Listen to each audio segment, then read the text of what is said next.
My name is Claire Bennett. I'm 32 years old, and until last winter, I lived what most people would probably call a quiet, ordinary life in Portland, Oregon. I worked as a freelance interior designer. My husband, Ethan, owned a small security installation company. We'd been married for 6 years. No children yet. Just the two of us in a gray 2-story house with white shutters, a little herb garden in the backyard, and a golden retriever named Milo who slept between us every night like he paid the mortgage. And for a very long time, I thought I was happy. Actually, no. I know now that I wasn't happy. I was comfortable. There's a difference.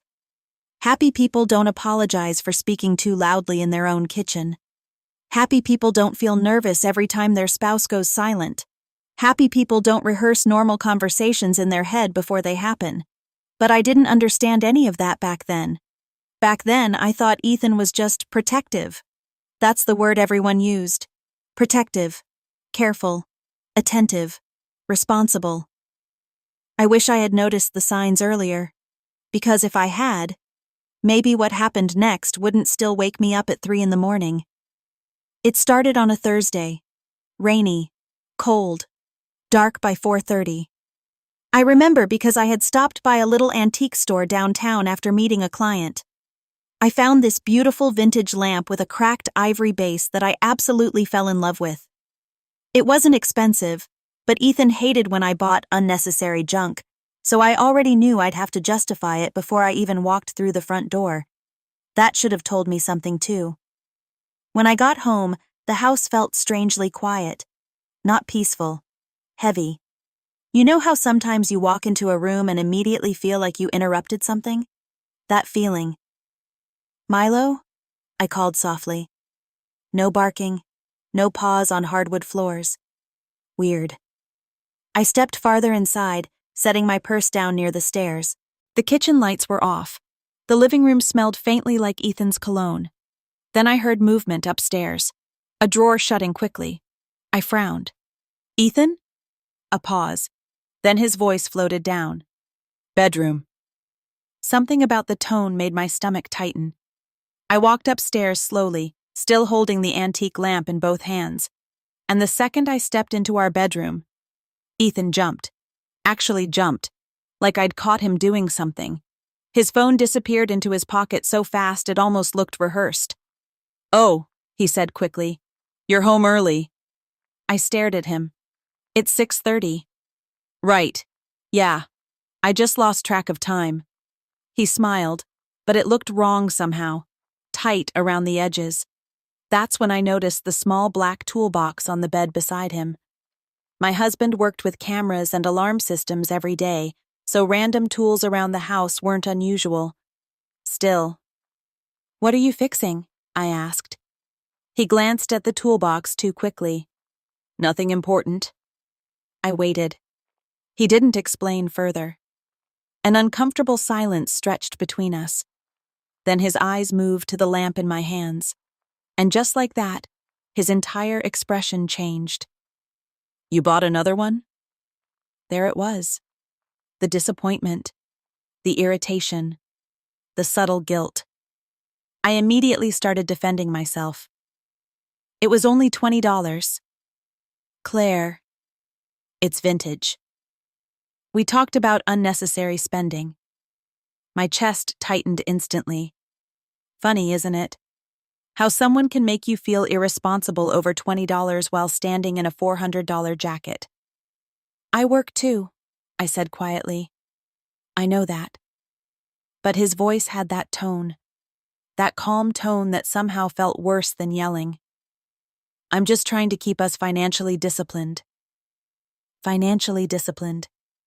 Meanwhile, Ethan had recently bought a brand new office chair because he said the leather helped productivity. I remember standing there holding that stupid lamp, suddenly feeling embarrassed for liking something beautiful. God. Looking back now, that's the part that hurts most. Not the cameras, not the lies, not even the betrayal.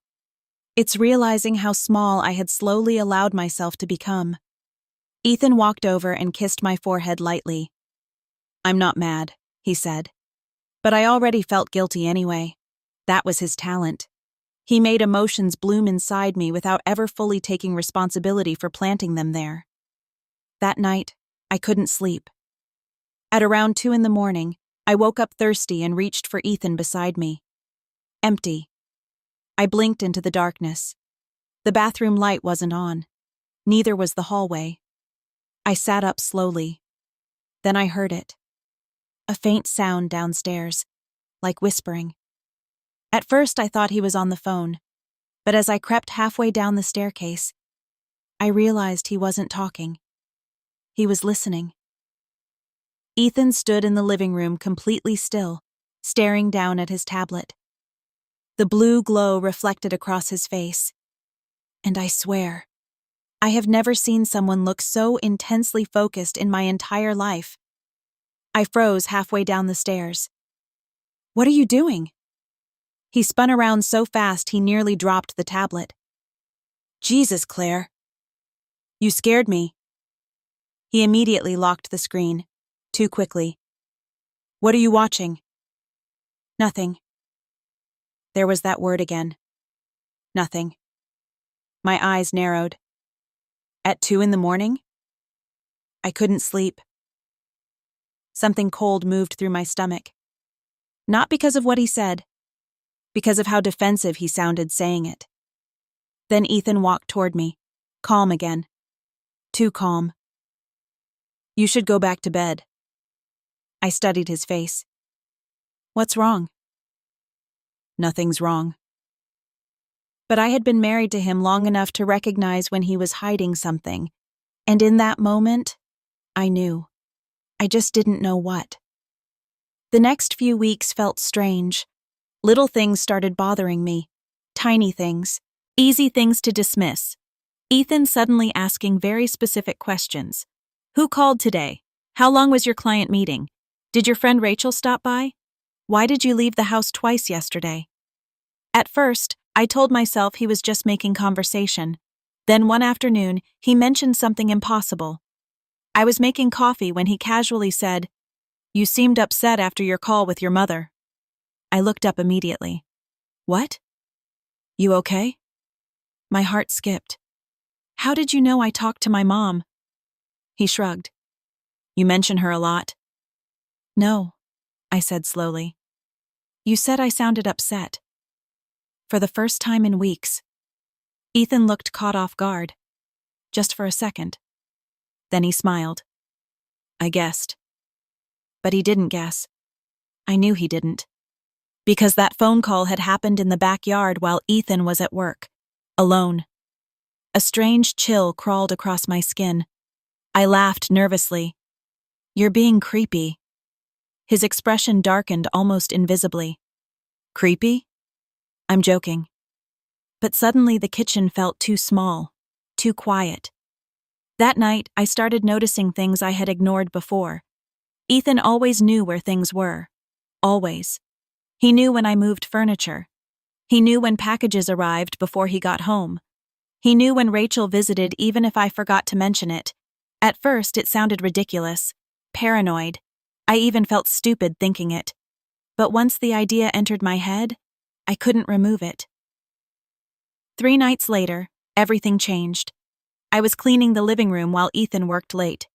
Milo lay asleep beside the couch while rain tapped softly against the windows. I bent down to plug in my laptop charger behind the bookshelf. And that's when I saw it.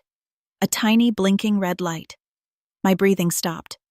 At first, I thought it was part of the router, but the router was across the room. Slowly, I crouched lower. The light was hidden behind a decorative wooden box on the shelf. My hands started shaking. No. I reached behind the books carefully and pulled out a tiny black camera. For a few seconds, I genuinely couldn't process what I was holding. My mind rejected it completely.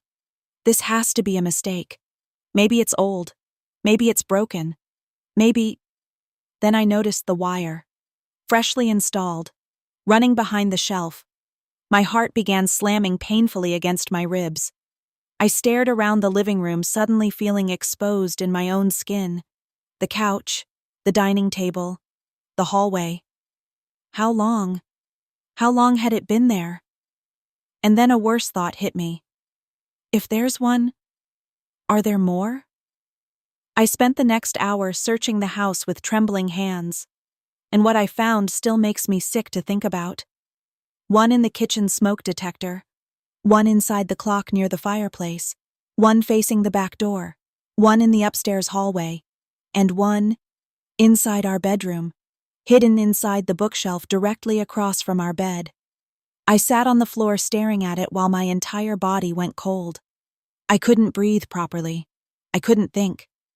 My husband had been watching me, watching everything, every private moment, every phone call, every breakdown, every lonely night.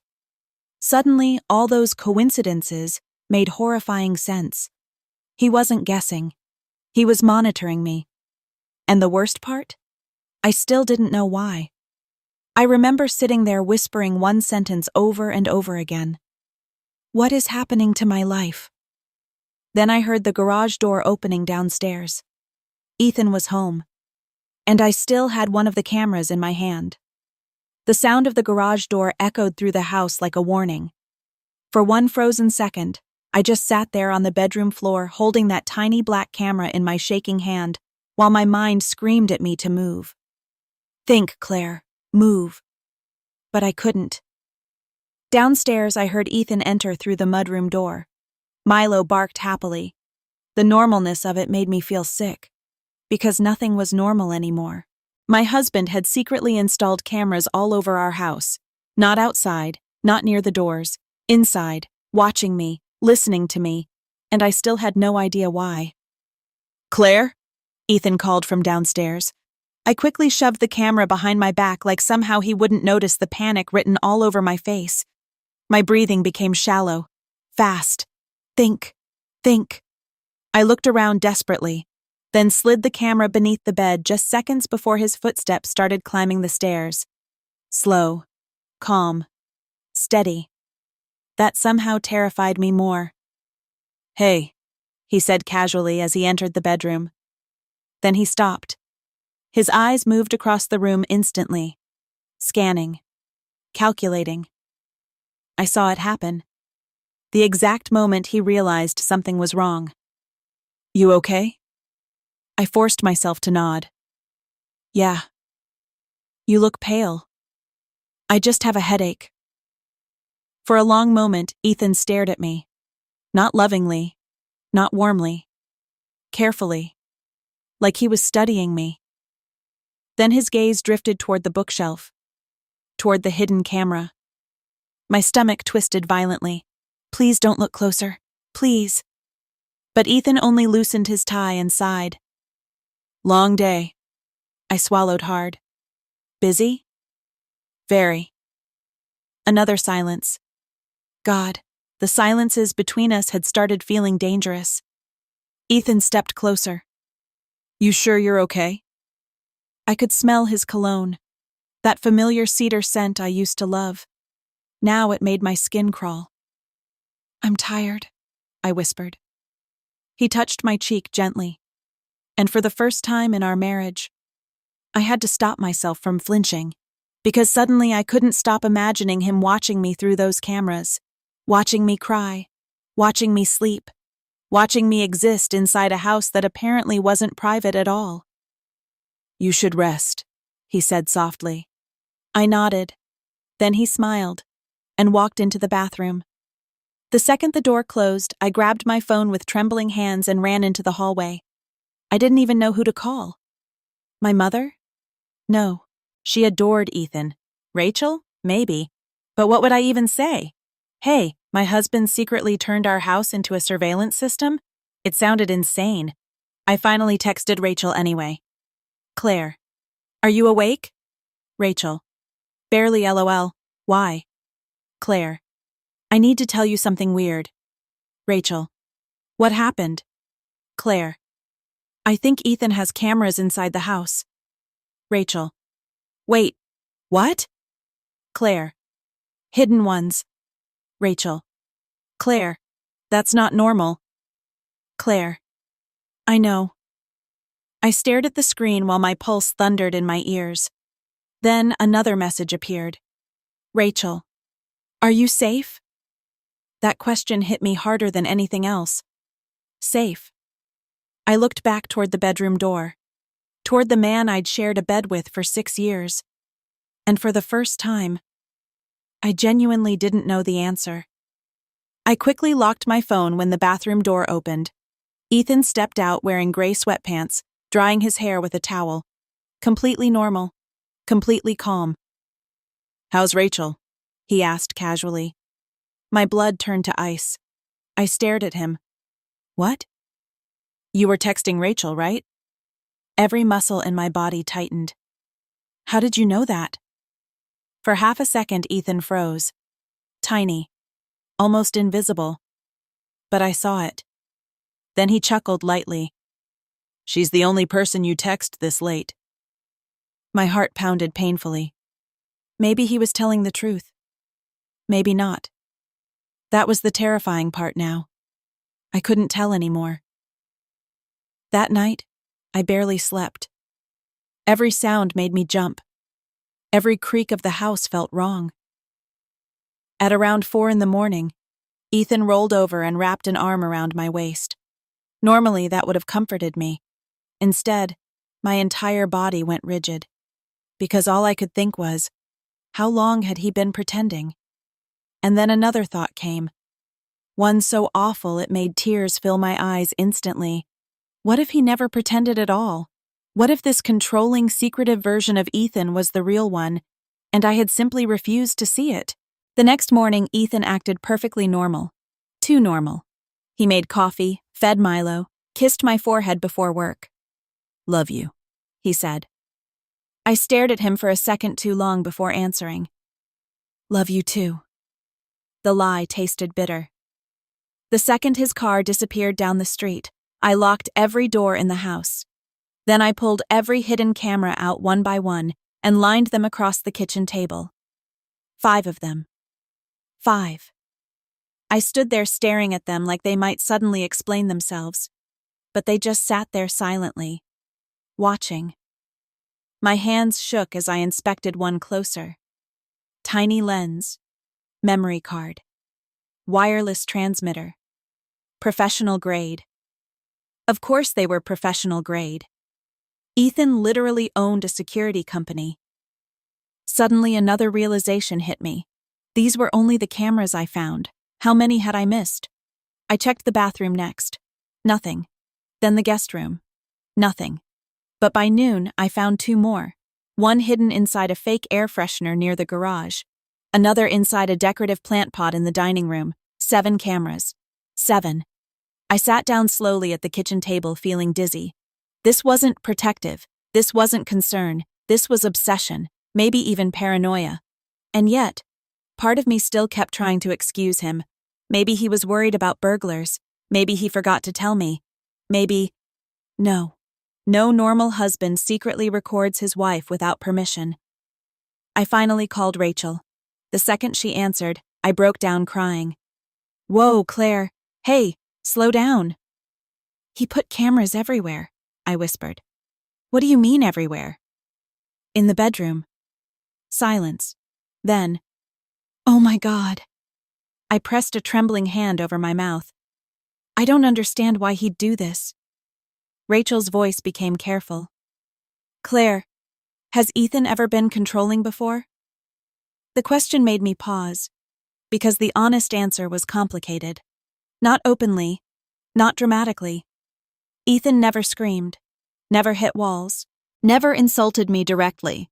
His control was quieter than that, subtle, like water slowly rising around your ankles until suddenly you're drowning. He always wanted to know where I was, who I was with, why I took too long at the grocery store, why I needed girls' nights, why certain clients texted after business hours. And somehow, he always made those questions sound reasonable. Until now. Now every memory felt different, poisoned somehow. "I don't know," I admitted softly. Rachel exhaled. "You need to be careful." "I know." "No, seriously, Claire. Don't confront him alone yet." That word again. Careful. Safe. The fact that my best friend was talking about my husband like he was dangerous made my chest ache, because deep down, I was starting to fear the same thing. That afternoon, I did something I'm still ashamed of. I logged into Ethan's office computer. I had never snooped through his things before, not once in 6 years. But trust had already shattered the second I found those cameras. His office smelled like coffee and printer ink. Everything was perfectly organized, too organized. I sat carefully in his leather chair and moved the mouse. Password protected. Of course. I tried the obvious things first. Our anniversary, Milo's name. Nothing. Then I froze and typed, Claire. The screen unlocked instantly. My stomach dropped. Folders appeared across the desktop. Invoices, clients, schedules, security diagrams. And then one folder caught my attention immediately. Home. My pulse began hammering. Slowly, I clicked it. The folder opened, and suddenly dozens of video files filled the screen, labeled by room, kitchen, living room, bedroom, hallway, backyard. My breathing stopped completely. No, no, no, no, no. There were hundreds of recordings. Hundreds. Dates going back nearly 11 months. 11 months. My vision blurred. I clicked one randomly. The bedroom appeared on screen. Me, folding laundry. Completely unaware. Another clip. Me crying after an argument with my mother. Another. Me sleeping. I slammed the laptop shut so hard the sound echoed through the office. Then I ran to the bathroom and threw up. I knelt on the cold tile floor, shaking violently. My own husband had built a secret archive of my life. Every private moment, every vulnerable moment, stored, cataloged, watched. I wiped my mouth slowly and stared at my reflection. I barely recognized myself. How did this happen? I whispered. Then my phone buzzed. I nearly screamed. Ethan calling. For a second, I just stared at the screen. Then I answered carefully. Hey. Hey, Ethan said warmly. What are you doing? The question felt loaded now. Everything did. Just cleaning. You okay? Yeah. A pause. Then, you sound nervous. Cold fear slid down my spine. Was he watching me right now somehow? Was there another camera? Another microphone? I looked around the bathroom wildly. Claire? I'm fine. Another silence. Then Ethan laughed softly. You know, sometimes I think you worry too much. I almost dropped the phone, because suddenly it sounded less like reassurance and more like a warning. That evening, I put every camera back exactly where I found them. I didn't know what else to do. If Ethan realized I knew, what would happen? I hated myself for being afraid, but fear had already settled deep inside me now. By dinner, Ethan seemed cheerful, relaxed. He made pasta and opened wine, like we were some happy married couple enjoying a peaceful Thursday night. Meanwhile, I could barely hold my fork steady. You're quiet tonight, he said. Tired. You've been tired a lot lately. I forced a smile. Busy week. Then Ethan tilted his head slightly and asked the question that changed everything. Did you go into my office today? My heart stopped. The room became completely silent. I looked up slowly. What? My desk chair moved. Every instinct inside me screamed. He knows. But somehow I managed to shrug. Maybe Milo bumped it. Ethan stared at me, long, unblinking. Then finally he smiled again. Maybe. But I had no idea that Ethan already knew much more than I thought. And before the week ended, I would discover the real reason he put cameras inside our house, a reason far darker than jealousy.